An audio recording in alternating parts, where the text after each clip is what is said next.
I didn't tell you about this, and this might end up in the other episode or whatever. But I did one of the corporate events that I did in December. Yeah. They said, "Hey, will you do stand up and then host our game? Yeah. We're doing Family Feud." And I said yes, specifically because you did it that one time. And I was like, sure, I can do it. I didn't think to kind of read through the questions beforehand. Yeah. But they were pretty dirty. This was a corporate thing? It was a corporate gig. Yeah. And from the beginning, it was a little out of hand because I went to the right and I said, "What's your guys' team name?" And they're like, "The Whatevers." And I was like, "They're the Whatevers." And then I go to the left and I'm like, "What's your team name?" And it was something really coarse, vulgar. Yeah. And I didn't want to repeat it. So I go, "That's their name." All right, let's go to the first question. And then the first question, I'm just like, good night. Why didn't I read these ahead of time? No. And so I learned a valuable lesson because I don't want, especially with like cell phones and whatever, I don't want some video of me up there on the internet. It's just like Adam talking about whatever dirty thing. I don't like that. No. And so I just, Dad, what's this video of you? Like my kids funny. Oh yeah. And so learned a valuable lesson that day. Good. Let's go ahead and ask questions ahead of time. Get the script. Get the script ahead of time. Yep. And so it ended up, the whole game ended up me navigating around actually making the game happen and not saying the words. So like when they would say, like, this is okay to say, but like one of the questions was just what fruit is similar to a part of the body? Yeah. Which obviously, you obviously know where that's headed. Yeah. And so whenever they would, I'd be like, let's say the answer was apple. Yeah. I'd be like, show me apple. Yeah. And then they'd go ding or yeah.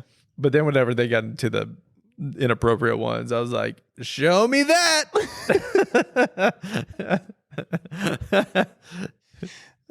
I think that's what some people maybe aren't as sensitive to or aware of like for a boss or for someone who's booking this thing, or it's like, oh, just play the game. It's not a big deal. But they don't understand, like, we're putting our faces on this thing. If this goes somewhere or shows up somewhere, it's like it was my idea. Yes. You know what I mean? So there's, the boss doesn't have to, whatever. No one knows who wrote it or even who that's did the clip thing. out there. I don't want to be. Yeah, I don't want to be associated with. No. It's hard not to associate with something when it was you. When it was you're the one saying it. Yeah. Yeah. So it can sound, I don't know, you might come across like a jerk, but it's like I have to protect like my face. I can't especially when I'm looking face. out in the crowd and there's just all these cell phones up filming their holiday party, and I was like, oof, that's not. Yeah, exactly. Yeah, and listen, a lot of these things that people are saying, they're fine. Yeah, they're fine. I just don't want to. Yeah. Be on video saying that stuff. Yeah. I get it. So, did you guys see the headlines about Samuel L. Jackson? No. On Twitter, and they were like, "Dude, we can see all your likes," and he was that some porn or something was connected to his account. Oh he no! was liking all this porn. Oh man. Wow! And then it was showing up in his profile or something. So like, bro, everyone can see what you're liking. It was like on his birthday or something. Oh no! Oh man! Crazy. Everyone defended him. They did, yeah. A lot of people did it. Apparently, I didn't look too far into. I just read like one little article about him. Yeah, that stuff, it lives forever. Yeah.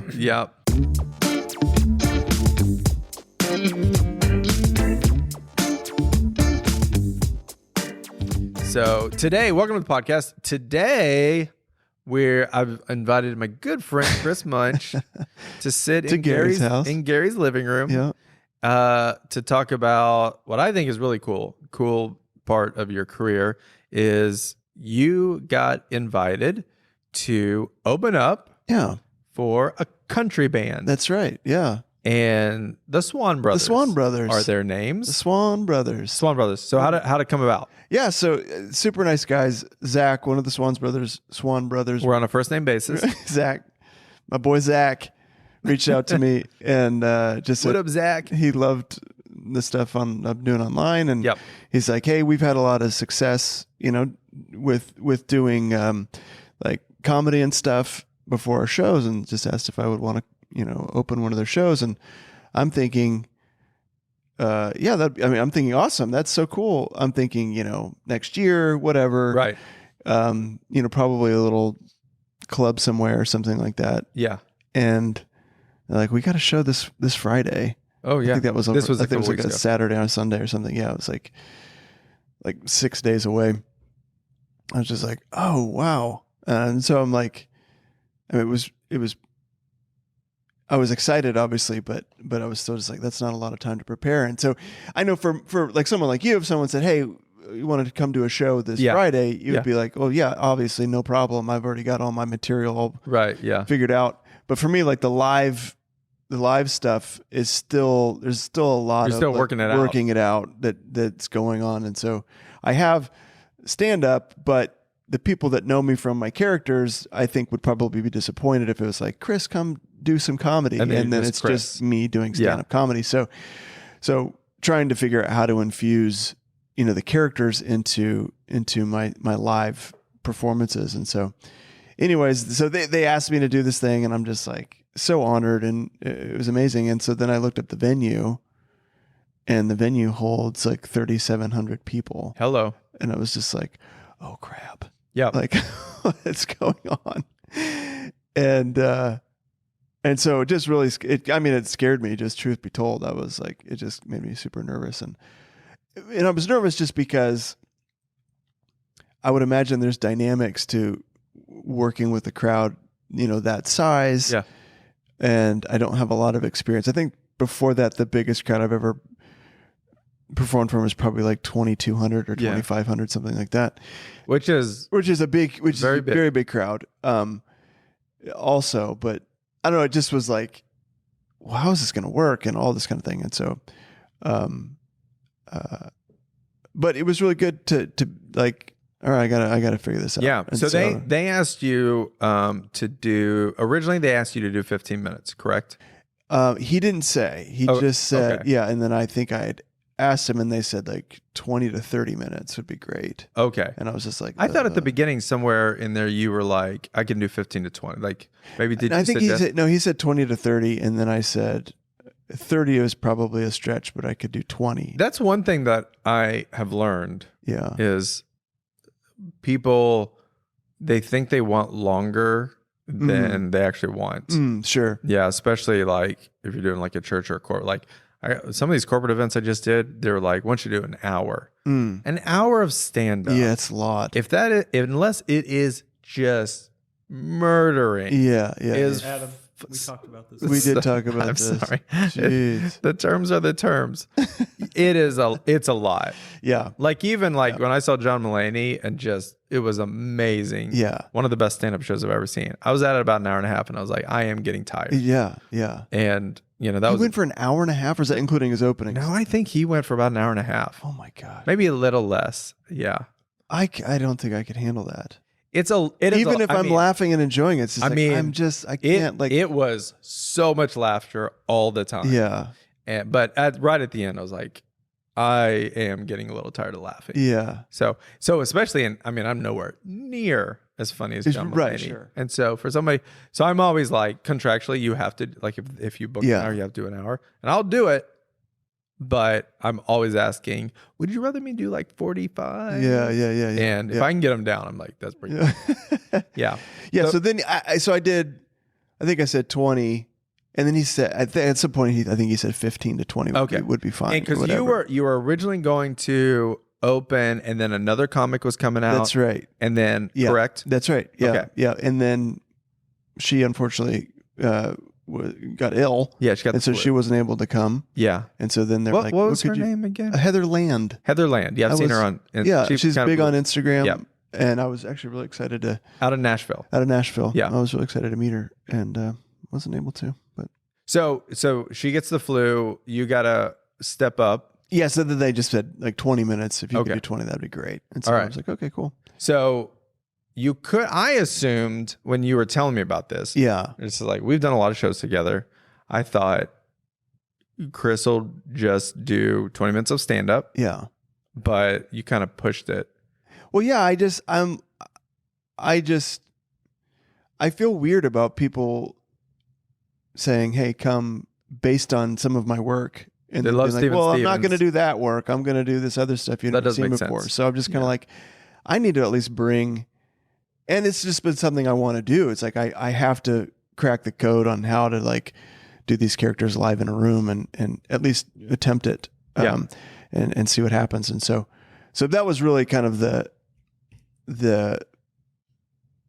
kind of what was driving me, was just like, I have to figure this out. Yeah. And I'm being asked by people who love these characters. So like, I'm going to bring the characters. Right. We'll do it. And then thankfully you got two best friends. That's right. Who said, you know what? Yeah. We're going to roll up our sleeves. That's exactly right. And really this is about us. Yeah. Me and Gary they're the real heroes. It's, I mean, we're kind of joking, but it's absolutely true of just like, I mean, I had 6 days and it was just like, oh yeah. And I had all That's these other good. things I already had booked and was doing. And like, so oh it was yeah. just like Cameos. all this other stuff. So it was like, I couldn't just like totally clear my schedule and just spend 6 days workshopping this thing. Right.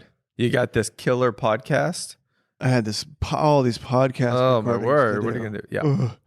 No, so obviously, and then I had kind of a body of videos and stuff for the characters I could pull from. So just kind of put together some, and there was a lot to work with just what the venue was and what the night was. And kind the fact that I was doing stuff with the Swon Brothers. Kind of an amphitheater. No, not an amphitheater. Kind of stadium seating. It was kind of stadium style seating, and what have you. But it was like a free show.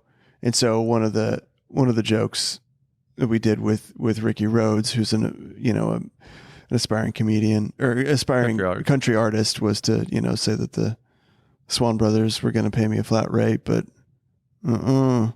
I want 25% of all ticket sales. Yep. And to my astonishment, they said yes. Stupid. But anyways, just like to be able to work stuff into like what the people would do. It's important to say, interesting. It was a benefit for the Salvation Army. Yeah, that's right. Yeah. So you bring some canned foods and you get in, that sort of thing. Yeah. So Gary and I come over. So to prep for it, Gary and I came over to your house. That's right. And we just started talking through kind of a format. It reminded me a lot of like when we would do Christmas bits for like a Christmas service at Church on the Move or whatever. It was just like, how do we just make like a fun kind of thing, a fun moment. And so, so we just started talking about the characters and how we would bring them out and how we would transition to other characters and all that kind of stuff. Yeah, I thought that was fun. Like, because when you were telling me originally, like, I really want to do my characters, internally, I was thinking, just do stand up. That's the easiest. Yeah, right. You just walk out on stage.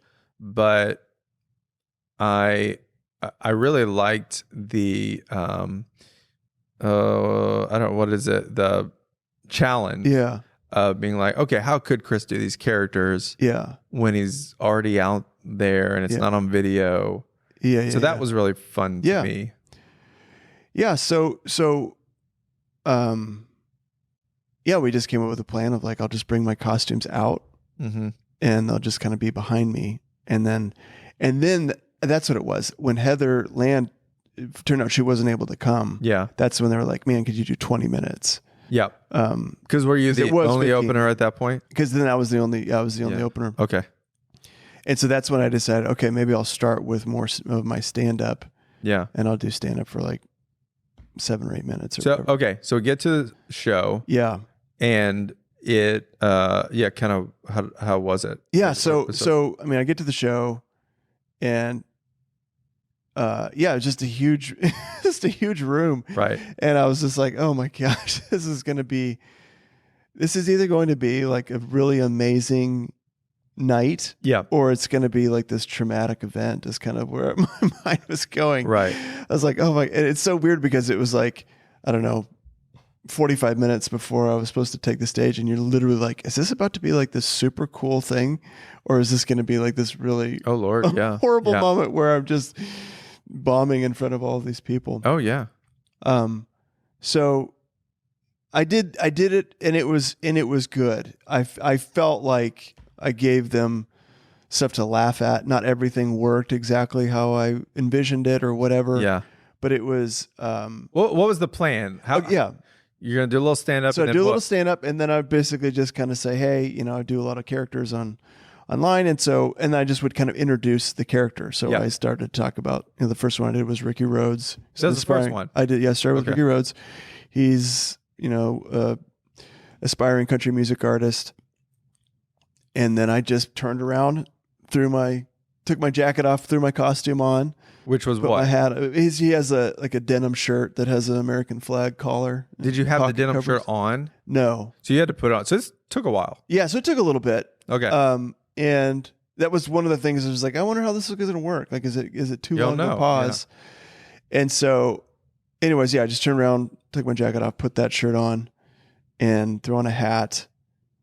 And then just when I turned around, that was kind of like my gate to like enter that other character. Yeah. And so basically when I turned around, I would just come up to the mic and be the new character. So you had a suitcase on stage with your clothes in? I had a little suitcase up there. And the other thing, so this was interesting about opening for a band, is that there's gear everywhere. Yeah. So like you see specials online. Comedy specials. Yeah. I mean, it's just like a clear stage. It's just the comic on there, and he can roam wherever he wants to go, whatever. I mean, there's like a bunch of mic stands. There's so you kind of felt a little bit like you're fighting through all of the gear that's on stage. Right. But it was awesome. And so did stand up, then went into the characters. Ricky Rhodes did really, really well. Everyone really liked him. And that was not totally surprising, but just like, oh, cool. Did they laugh at your joke about free ticket? Or They did. Yeah, they did. And then I did.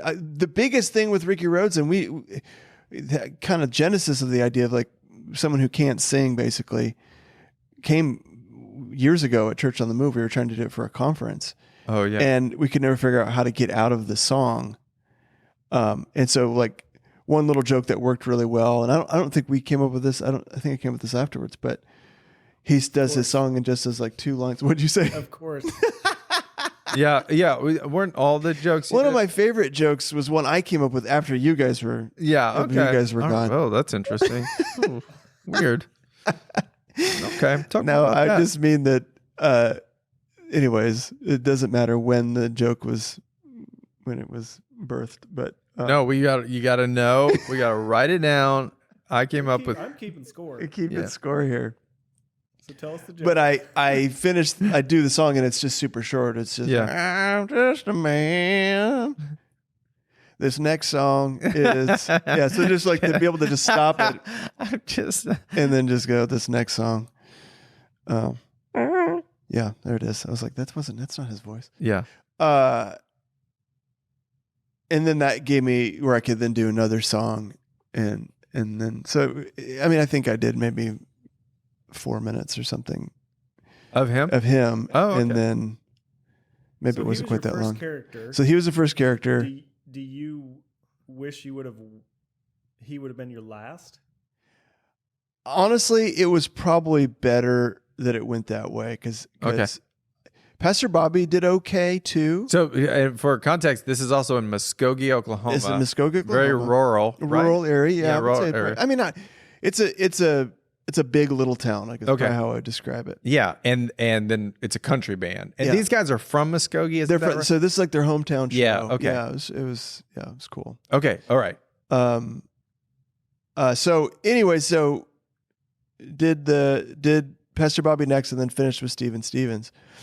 And the whole time I was just like, I don't know what I don't know what they're going to think about Steven Stevens. Yeah. Cause and I mean, it's just creepy, but so much of the dynamic with Steven Stevens is the fact that the camera is like right in his a foot from my face. Yeah. And so there's all these little facial expressions and my voice. And I'm just kind of like, I don't know if the Steven voice is going to carry into this arena. Cause there's no screens either. Yeah. There's no screens. Okay. So when you're on a stage like that, it's more about your whole body and the physical. Yeah. And he's so much about just his face.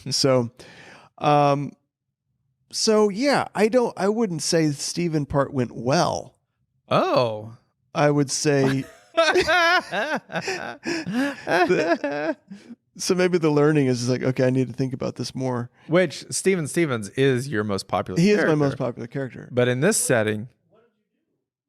So I basically I was just saying, what's up, ladies? My goodness. Look at I've never seen this many prospects in all my life. I feel like a kid in a candy store. Oh my gosh. So gross. I think they probably didn't really know what to do. Yeah, did they laugh? Not really. Oh, Oh my word. So here's what was funny though. The Swon Brothers had come out. I could see them just off the left. yeah. And they were laughing a ton at Which is Steven great. Stevens. So I just kind of was like performing for them Yeah. while I was performing to all these other people. It's so interesting. We were talking about this on another podcast where it's interesting, like when you get booked as a comic for a corporate gig, it's the boss Yeah. that likes the comic, not necessarily everybody else. Yeah. Like I did a show at a casino and I'm like, these guys just want to go gamble Exactly. with the money that they just got for free. And it's kind of with this kind of the same thing. Yeah, they're obviously there to see the Swon Brothers. And if you don't know who I am, there's a lot of context, I think, that, and I struggle with this even just on social media with Steven Stevens. It's like, it's kind of a slow burn. Like a lot of comments I get are people like, I hated this guy at first. Oh, but yeah. now, like 3 videos deep, I totally get it now and I love him. Yeah. And so it's like, how do you do that on stage? Like, how do you win them over? And so I kind of just, with it. Yeah, I mean, honestly, I never felt like when I'm bombing doing stand up, it's always like super uncomfortable. Oh, it's terrible. It's awful. This, I didn't feel that way, even though I wasn't getting like these huge reactions. Okay. And maybe it was because the Swon Brothers were laughing. I don't know. But it for some reason, it just felt like it's okay. It's fine. We're doing it. And I didn't have that like uncomfortable feeling.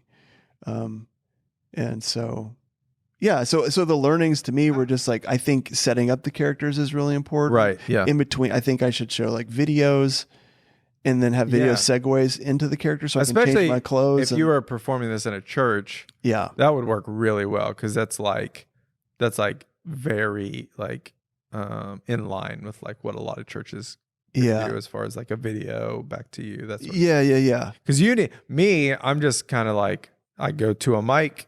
And that's what I do. Yeah, right. Yeah.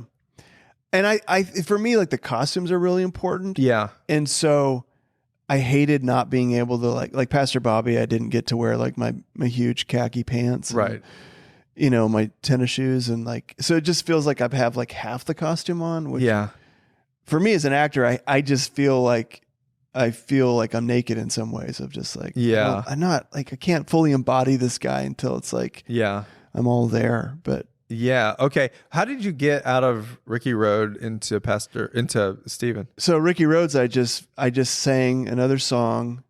It was a little bit longer, and that was really fun because I was able to kind of improvise a little bit of stuff. Just the crowd was reacting well to it. Yeah, and so you're probably like, this is going good. Yeah, I was like, oh, this is great. Yeah, like, and my stand up was, I feel like, fine. It was getting chuckles, and it wasn't like blowing people away, but I felt good about my performance. Which even if you're killing as a stand-up, if you're first, there is a reason that there are openers, right? Because you have to warm up the crowd, totally. And in your case, literally, because it was freezing outside. And the heat didn't work in the building. Oh my word!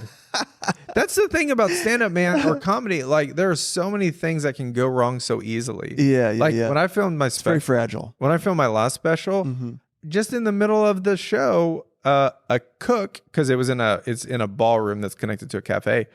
One of the cooks came out and turned the air on, in our room. Oh, crazy! And so just like suddenly the air conditioner just, and it's just like, we didn't plan for that.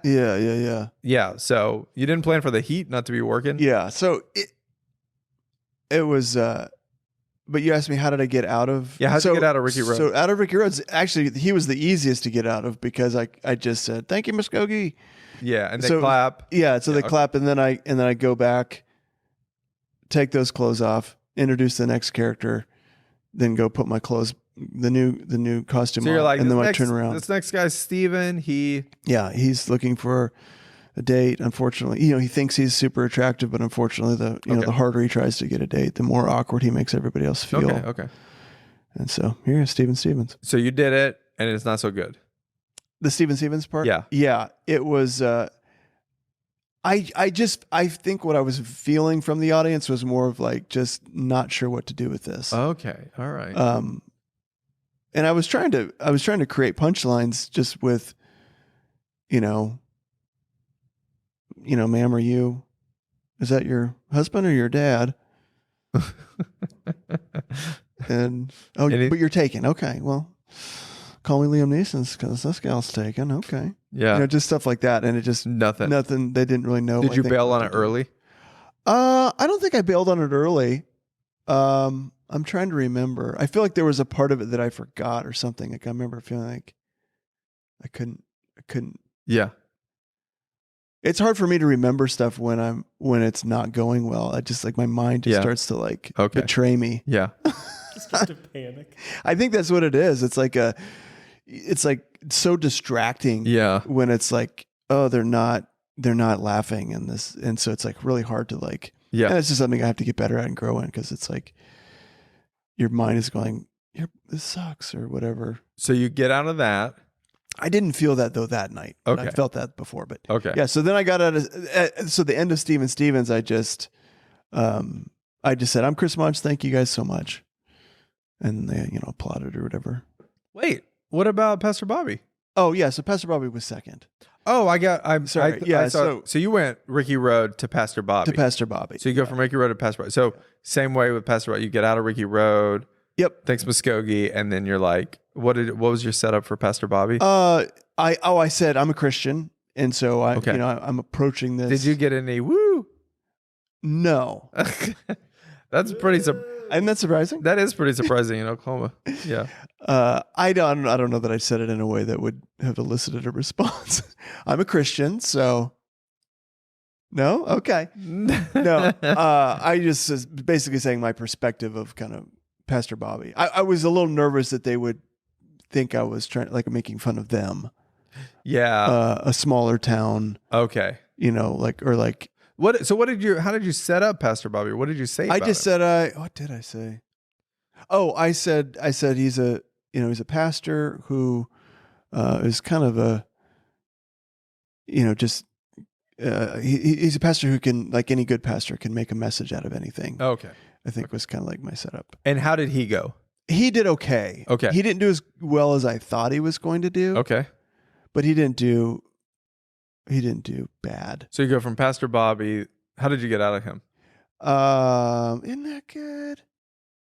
That was the hardest one. I think I just kind of turned around. Okay. Yeah. No clap? I can't remember. Okay. And then you go into Steven Stevens. Mm-hmm. So you got progressively worse. Yeah. Oh, yeah. Yeah. That's hard. Which tends to happen in my stand-up comedy. Everyone's real excited to see me, and then they're like, and then by the end of it, we're like, okay.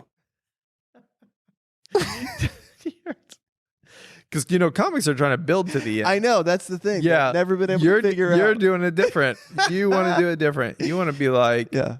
We're trying to be like leave you one more. Yeah, and you're like leave you wanting to leave. Yeah.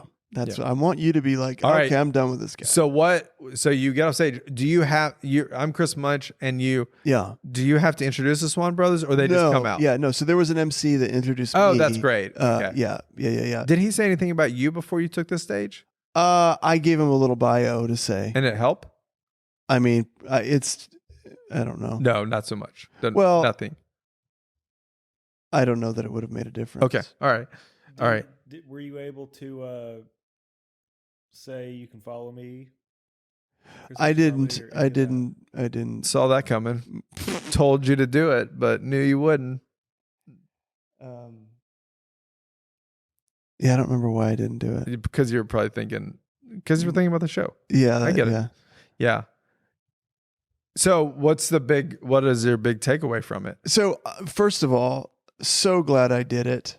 And secondly, the Swon Brothers are awesome. Super nice guys. Yeah. It was really, really cool to get to spend some time with them and, Yeah. and hang out with them for a little bit.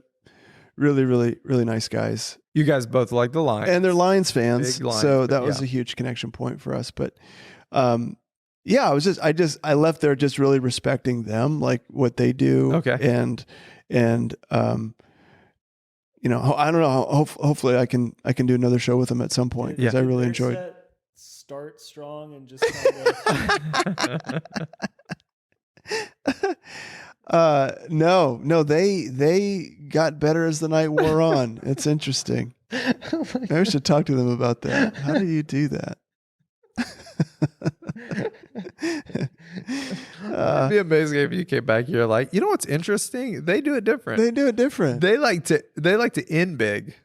I like to just come out, give them a good punch right at the beginning, and then just let them kind of get disappointed as the night goes on from there. Oh my! I asked you if you would have. Yeah. End with do you wish you? Oh no! Here's why I say that, because if I had started with Steven, I don't know that I would have gotten the response. It's possible. I think they could have been like, "This guy's weird, and I don't understand anything that's going on right now." Totally. So that's where I think it was probably best that I started with one that they could actually grasp and like, grab hold of and be like, "Oh, that's funny." It all, even though what's unfortunate is that it didn't end the way you wanted, but it does feel like you were like, it went pretty good. Yeah, I have no regrets about it. And I would say it was a great learning experience. And I see things I could do better next time with transitions and all of that. So I feel like it was a really good first step for me to go start putting your characters on the stage. And I think there's ways to do that I can get better at. So I'm really glad I did it. And, you know, it was really cool. Yeah. I mean, there's a reason that comics, especially really, really, really popular ones like Jim Gaffigan or, you know, whoever, they go on a tour of small clubs. Yeah. That's why you get to see Jim Gaffigan or Taylor Tomlinson or Sebastian Maniscalco at, you know, the Bricktown or whatever, which isn't a huge venue, but it's because they're trying out their material before they take it to Madison Square Garden or wherever. Yeah. So kind of similar. I mean, better to do that in Muskogee than, you know, like some big show in New York or something like that. Sure. Hey. I'm not nothing on Muskogee. No, it's fine. No. I'm just saying. Well, and I don't like the idea of like, I don't know, like testing stuff out, I guess, on a, I don't know, I guess it's a part of the process, but I like going from like you were Pastor Bobby at a church. Yeah. And then you did it at Summit. Yeah. Yeah. So just a single character. So I was going to ask you about that. So this week, this past weekend, you got hired by Summit, which is a company in Denver. Summit Integrated Systems, which we love very much. We've all done love those guys. Best ABL company around. But look, if you're needing integrated systems, this podcast brought to you by Summit Integrated Systems. Talk to my friends at Summit. They're amazing. What's the motto? It's vision or gear follows vision. Yeah. Gear follows vision. So anyway, you got booked to do their Christmas party as Pastor Bobby. So what was that experience? That was 10 out of 10. Like that was so amazing. Okay. Like that was so fun. And so you go to their company. I go to their company. And what? 150? No, it was like 80. I think 80 people. You said 80 something. I said 100 and you said 80 like I was an idiot. No, I didn't mean it like that. I feel terrible. I'm so sorry. 80 to 100. People at this Christmas party. At the Christmas party. And that was just like amazing.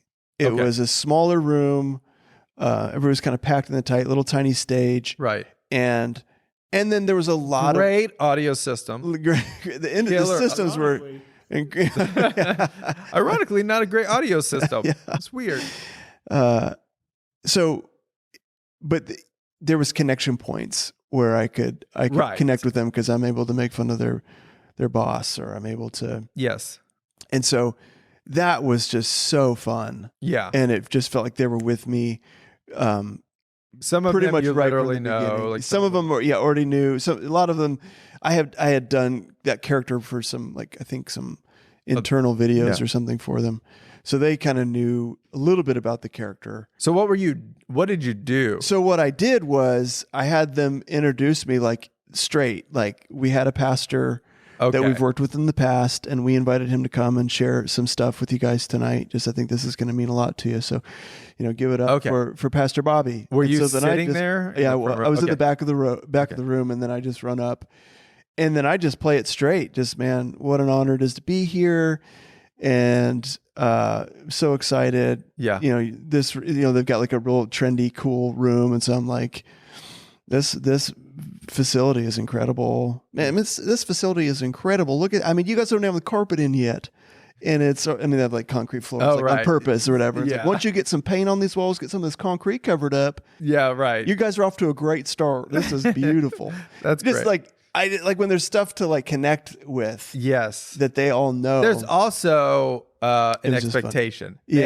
Which is a huge deal. Yeah. Which is why, like, if you've never been to a comedy club before, they're not great. Yeah. They're typically in strip malls, old furniture. It's not an amazing environment. Yeah. But those are great shows because the people who came wanted to see comedy. Right, exactly. And so these people, they're there to laugh. These people want Pastor Bobby because they know. I think, I'm sure that played into it. Yes. And so, and it's a party. Like it's not a gala. It wasn't a fundraiser. It wasn't like, it's like, we're here with our staff. Yeah. And we're here to have fun. Yes. Where some of the corporate gigs where it's like, it's a fundraiser or it's this gala. Yes. And you're like, no one's here for comedy. Like, I'm going to give my money during the auction thing, or there's not another big event. Yeah, right. There's not another big thing happening. And so it was just really fun to kind of be like, oh, I'm in a setting where people are excited to hear from me. Yes. And that just makes such a huge difference. Yeah. So what did you do? So I just do like a fake message. So I roasted Nick and Tyson. Yeah, the owners. Those are the bosses. Okay. What did you say about Nick? How dolled up he was? I just said, being the peacock you are, just let those feathers fly. Was he just like? He always looks really, really good, and always has really cool clothes. And your joke about the Summit, the lack of creativity coming up with the name. Oh yeah, because they're called Summit Integrated Systems, and I was just saying, you're in Colorado, so right. What else? So Summit, I get the connection. But lack of creativity and your name aside, what I want to say, dude, just a little stab. A little lazy creativity, but aside from that, what I want to say is, and so it's just like, as a character, you can just say stuff that would probably be rude. Oh yeah. Yeah, that's what I need to do. That's what you need. I'm being so rude as me. Yeah. Maybe if I add a layer to it. Adam, get you a puppet. Get myself a puppet up there. That's what ventriloquists do. That's it. You can say stuff as the puppet, and it's like the puppet's being rude. You are teaching me. Ooh. Thank you. Yeah. Okay. Yeah. So you just do a fake. What were you up there? 15 minutes? Yeah, something like that. All right. That's great. Yeah. And then, then I hosted or emceed kind of the rest of it, introducing people and throwing in had a commercial for a new CD set of a series that I'm doing, and like just little it kind of stuff. Get the L out of here. What is it about? We're talking lies. We're talking lust. We're talking lasciviousness. Get the L out of here. Amen. When the devil tries to come at you and give you L, you tell him, get that L out of here. Oh my word, that's funny. 3 CD set. Go pick it up in the bookstore.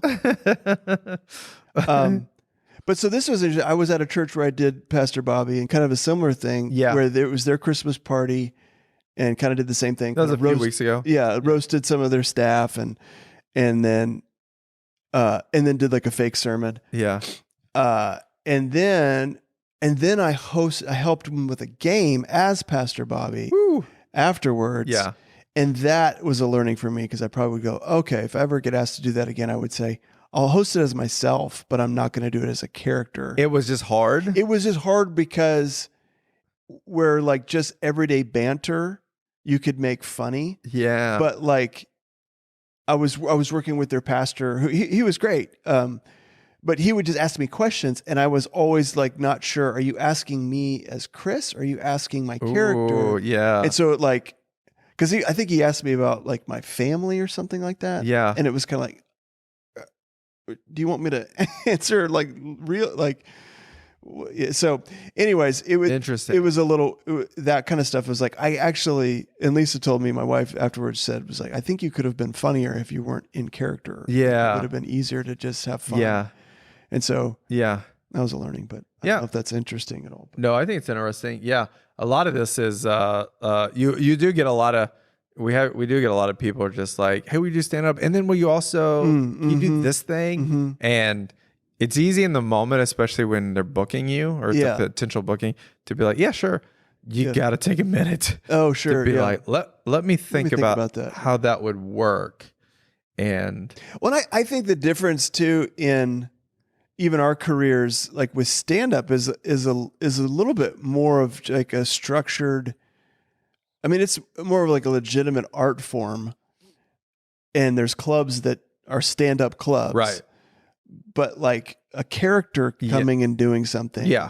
Or it's unique. It's a little more unique, I think. And so for me, it's still trying to figure out how does what I do play inside the box of what people are used to experiencing. But the thing you got like, while it might be a little easier and faster for me to book a gig, what you've got, my market's just saturated. Sure. I mean, if you're on TikTok, it's just like so many stand-ups. So easy to make a video, but you have far more views and followers than I do because you stand out. There's the more uniqueness to what I do. Yeah, and it's harder for me to sell. Like, I've never sold merch before of Adam Bush. Yeah. Well, yeah, my Chris Munch comedy merch, no one cares about, which I knew. Right. But it's the Steven Stevens stuff that everybody wants. And that's something I noticed too, just even on TikTok, was most people that do what I do, they're not actually creating characters. They're just creating situations. Oh, yeah. And so it's like, there's the banner at the top that kind of gives you context for the situation. And then there's the acting out of that situation. Right. But there's not another level of like, that person is a real person. Yes. And so I don't know, my style has always been, I've been more drawn to like, make it as real as possible and make it feel like that's a real person. Yeah. And then I think that hurts me a little bit though, because sometimes it's harder to get into that. And like with the TikTok algorithm, it's like, it's harder to, I feel like, to build. Like, I think the reason why just like real clear context at the top, or like the setup to the joke and then the act out of the joke works, is because it's just so I can instantly understand what's going on. Right. So anything that's a little bit of a slower burn, or that's a little harder to like, you have to kind of live with it a little bit to kind of understand what's going on. I feel like I'm at a disadvantage, or maybe I should say it more like, it's a different problem to solve. It is a different problem. In terms of like, how do I let people into this world? Yeah. And I think that's why of my videos on Instagram and TikTok, the ones that have done the best have been my stories. Yeah. So, because I do think that's something that is different about me. You're a really good storyteller too. That's nice. Thank you. There aren't as many. Most comics are just telling jokes. Right. And that's great too. Sure. But the way you have to stand out is by telling really like it's got to be really funny. Yeah. And so I think that's helped a little bit. There's only a handful of us that are kind of like long form storytellers. Yeah. So in the new year, you figure out more. Yeah, I'm really excited to figure out how to make the live work, because I think it has a lot of potential I think it has potential to be really, really amazing. Because of just like what I've like doing corporate gigs as characters have gone really, really well. Yeah. And it's really fun. And so it's just figuring out how to do that. Yeah. My dream is table sales alone. The book table sales. Book table. That's an awesome term. My dream is to like that the two of us get to go on tour, and that I would open Like, it just would be a fun thing to do 25 minutes before you, Mm-hmm. and then you come out and do your characters, like for us to go on like a theater tour Oh, or dude, something like that. That would be so freaking love fun. it. Yeah, that would be super fun. So, and then we can call home to tell Gary about it. Gary, Because he'll be back here. Be back here with my family.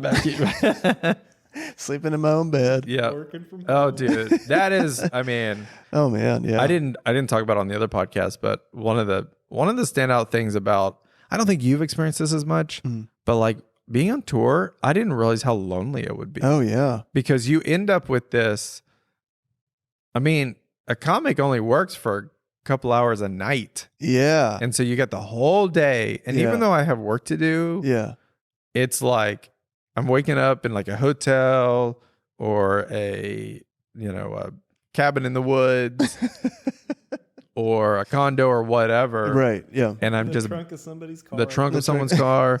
And I just wake up and I'm just like, where is my family and all my friends? Yeah. Yeah. That's yeah, incredibly lonely. Yeah. So when I was doing those shows in Arkansas, I just drove. I mean, it's a couple hours away. I still drove home at night Yeah. because I was just like, I just would, even though I'm not going to be here very long, I just would rather wake up next to my wife and see my kid. Yeah. Totally. So yeah, that's why I'm always asking you guys to go with me. Yeah. Yeah. Even if it's for one night, Yeah. because I'm like, I would like my friend there, please. Yeah. And because I did those shows in Arkansas all by myself. And then I went to San Antonio for one night with Gary. Yeah. And I was like, I'm not depressed anymore. This feels great. Yeah. And just having your family Yes. back at home is hard. We were just in Denver, and now Gary and Ginger were with, but like our flight got canceled on the way back, Oh, and so yeah. it's like that's the first time I've ever experienced that, where it's Oh, like, yeah. oh crap, we just had to drive, and then we got in at 4 a.m, and Oh, it's yeah. just like crazy driving in the storm and stuff. At least you were with. Yeah, no kidding. I'm Your so glad I friends. wasn't by myself. Gary saved the day with our windshield wipers that They didn't work. Or they whatever. didn't work, and Yeah, the Gary. car we had, it had A rental wipers cart. on them, but no rubber. yeah, Oh, for real? yeah, And it was. Did I you saw- have to go to the store and buy? yeah. No, we were. We I- just I drove like I had driven for 4 hours or something, and it was Chris's turn to take over. Yeah. and that's right when- before this, right it was before the just storm really started. windy for my part, where my hands were tired. Yeah, yeah. Oh, yeah. really? It was just crazy amount. I mean, semis were like tipped over. Oh yeah, we saw a really? bunch of Yeah, semis. for clarity, this is when you guys were coming back from Colorado from Yeah. this summit gig you That's did right. as Pastor Bobby. December Your 20 flight got canceled. Our flight got Yeah, canceled. okay. Yeah, and it was gonna be like 3 days later before or 2 days. We would have had to be It there would've like been, we were supposed to leave on a Wednesday night, and it would have been Friday okay by the time we Jeez. to fly back. So it's like, oh, I'm not. Yeah, I can't do that. So we Yeah. just drove. We had a shoot planned that day. We canceled it. And Yeah, started Oh, driving. really? yeah. driving back. Yeah.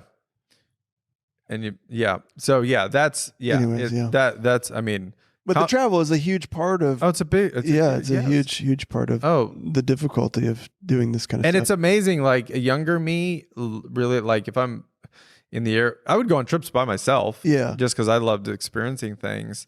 But now I'm like, I've seen the Dallas airport. Yeah. We're good. Even like if you get this amazing experience or whatever, like if you're by yourself, you're just kind of like, I don't care about this. Yeah. Yeah. So, all right. So you guys are driving back from Denver to Tulsa, which is like a 9-hour drive, 10-hour drive. 10-hour drive should be a 10-hour drive. Should be a 10 10 hours. Yeah. So you get a rental car. Yeah. And we're driving. Gary does the first leg, and I mean the wind is just insane. And we saw like big rigs that had tipped over, Like completely tipped over? completely tipped over, Seriously? like laying across the highway, like blocking. Is it snowing too? I don't Not think. yet. Yeah, There might maybe be a it just little- it was started, but blowing snow that had already fallen, so it was just like They're tipped over Yeah. from the wind? yeah. Whoa. And then as we got into Kansas, I think I took over driving, yeah, and it's about like 10 degrees out. and it just the temperature just Cool. dropped crazy. Wait, The wind was why blowing does that so hard. why does that matter if you're inside? The what? Well, you're saying Well, that it's just really cold. There's Okay. little sleet. But then Okay. then it started like Um, we got into like some precipitation. yeah, okay. And I couldn't keep the windshield from being frozen. Like I couldn't see anything. It would just like immediately freeze up on the windshield. Like the defrost, we had it like full blast, and it would only keep like a small part. Sheesh. And anyway, so and then we found out the windshield wipers didn't have any rubber on them. They're just metal? Yeah, it was just like it was like the rubber had just worn flat, so it was not or it peeled off. So it wasn't something. like I don't know. it wasn't like scratching. It wasn't scratching. It just was. It just wasn't doing anything. Thanks. And I just thought it was. Thanks, Payless. Wait, or what's that? Yeah, it was Payless. Oh my it's called? gosh! It was I don't. Avis is who. Oh, okay. Yeah. So, anyways, and then we just stopped at this truck stop, and Gary, I don't know. We were getting. I forget what we were buying, but We were trying to find some like. De-icer. Yeah. To spray in the. To put in the the wiper fluid stuff. Oh, okay. No, yeah, And okay. they happened to have windshield wipers. Yeah. As well. So you bought those two? So we got one of them fit. Oh. Unfortunately, it was the driver's side Yeah. wiper that we could replace. Yeah. So yeah. And then we got 2 gallons of the de-icer. Yeah. And you dumped it into the windshield wiper fluid. Yeah. Yeah. We stopped several times to We had to recharge. It- fill it. You had to get out in the cold. Oh yeah. Dude, it It was blowing so hard. It was insane. Oh my yeah. It's goodness. like 4 degrees, and That's the one of those kinds of drives where like you have to really focus. oh, dude, yeah. Like my neck is still jacked up from like Seriously. being like hunched over trying to look underneath the ice. And yeah. it was. But I bring all that up to just say, thank God I wasn't by myself. Like Oh, yes. trying to make that trip home. Yeah. I don't. That wouldn't have been fun. I don't know that I. Yeah, I don't know what I probably would have like. done. See you on Friday. I don't know Yeah. what I'm gonna do. Well, I guess you kind of were into it already. Look, We were in it. We're like, it's probably going to get worse. Like to stop and get a hotel. We're like, well, then what are we going to do tomorrow? Yeah, and even before we left, we were like, "There's nothing on the radar." The radar that didn't show looks anything, like-" yeah. Even while we were driving, Okay. there was nothing on the radar It was because weird. most of all the stuff was just being blown. From it is amazing. I did not realize this before I became a comic. There is so much time spent traveling and dealing with like weird situations like this. Like even on my first tour, I remember the night before I was supposed to fly out to Indianapolis, my flight got canceled. Oh yeah. And you just have to, I guess now I have to drive there. And so I have to leave at 5 a.m. Yeah. And my friend Andrew Welch, who listens to this podcast, hey Andrew, he used to play in the band Disciple, and he in Thousand Foot Crutch, and he said we would just drive somewhere to perform for 15 minutes. Oh yeah. So you're only doing 15 minutes of the thing you yeah, love. Yeah, right. Yeah. And that's like comedy is a lot of this. I relate to that too. That is one thing I've thought about that a lot. That is one thing that is different about us. Yeah. Is I don't love the like driving to Indianapolis and performing for 20 minutes. I mean, there's a lot of doing and being away from the family, and that is a lot. And so stringing them together is better. Yes. For me. Yes. But I don't love like the video and posting side of it. Yeah. I like being on stage in front of an audience. 100% agree. Yes. Like I don't. Yeah, that stuff stresses me out. Right. Yeah. And it granted, is more fun to do live performing. 100% agreed. Oh, right. Well, I'm saying You do like performing live better. I do, but it's just way less efficient. And I think where I'm at right now, right. I'm going like. That's what I'm saying. I was like, I still want to figure out how to do the live thing because I ultimately think that's where I'm headed and I want to do that more. Right. But it also was hard to justify. I'm going to go for 2 days and perform for 10 minutes. That's hard. For 300 people when I could probably shoot 3 or 4 videos. Yeah, that's true. I mean, I guess that's true, but yeah. And that is another thing. I did remember thinking about opening for Kevin Nealon. It was an amazing experience and the crowds were great. Yeah. But I only did 20 minutes. Yeah. So it is like, thankfully I get to do it 5 times. Yeah. But if it had just been a one-off, it'd be like. How much did it vary over the 5 times? Did it stay pretty much the same? But your set? My set stayed the same. Yeah. If you watch my stuff, I do this thing called Keep It or Kill It, where I read newer jokes off of a card, and it's kind of a interactive crowd thing that's really fun. I would change those. Yeah. Write some new jokes, and that would be really fun. The biggest change was, well, first, as an opener, like I'm proving myself, and so I am trying to kill every episode, every show. Yeah. Especially this is a new club that booked me. Totally. I'm opening for a celebrity. Yeah. I just want to do the best job ever. Yeah. That I can. Yeah. So it's not. I'm doing the best stuff I have. Sure, I get it. But what is an anomaly is the crowd. Yeah. And so you are getting, and I didn't. There wasn't too much, but like, I have this joke about going to Tokyo, and when I said Tokyo, somebody cheered, and I was like, "Oh, are you from Tokyo?" Like, we're in Arkansas. You're not from Tokyo. Yeah. And so there can be some banter like that. Yeah. But for the most part, I am doing a job. I need to warm them up for 20 minutes, and then I'm getting off stage, and then Kevin's going to take the stage after that. Yeah, amazing. So when you were opening for Kevin, was the audience the same every night in terms of all the jokes hit the same?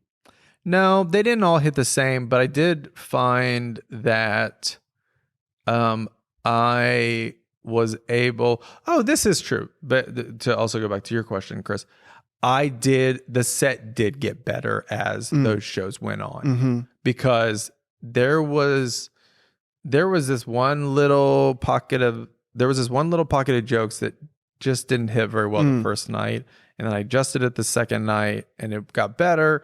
But then the third show and then the fourth, like I did start to get better. Yeah. And the fourth and fifth show were the best ones. They're the best. And that happened as the tour went on too. Yeah, it's awesome. My very last night of the tour, I not only did it go great, but I was really thankful because there was another club booker there that got to see my set. Oh, that's great. So that'll lead to something else.